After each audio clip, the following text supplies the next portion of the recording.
অল্প বয়সে হালাল উপায়ে ধনী হতে চাইলে এই একটি আমলেই আপনার জন্য যথেষ্ট।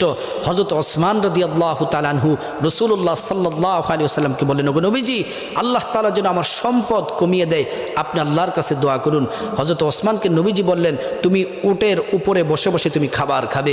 হযরত ওসমান রাদিয়াল্লাহু তাআলা উপরে বসে বসে খাবার খেলেন, কিন্তু যখন খাবার পড়ে যায় তিনি উট থেকে নেমে সেই খাবার আবার তিনি নিচ থেকে তিনি তুলে তুলে সেই খাবারগুলো আবার তিনি খান। তারপরে আবার গেলেন রাসূলুল্লাহ সাল্লাল্লাহু আলাইহি ওয়াসাল্লামের কাছে, গিয়ে বলেন, নবীজি, সম্পদ কমার জন্য দোয়া করেছি, আল্লাহ তাআলা আরও রিজিক বাড়াইয়া দেয়। নবীজি বললেন, তুমি কি উট থেকে যে খাবার খেয়েছো কি করেছো? খাবার যে পড়ে যাওয়া খাবারগুলো কি করেছো? বলতেছে, খাবারগুলো তুলে খেয়েছি। বলতেছে, তুমি যদি এই আমল করো তোমার মৃত্যু পর্যন্ত সম্পদ কখনো কমবে না, আল্লাহ তাআলা তোমার সম্পদ বাড়াতেই থাকবে, রিজিক আল্লাহ তাআলা রিজিকে বরকত দিতেই থাকবে।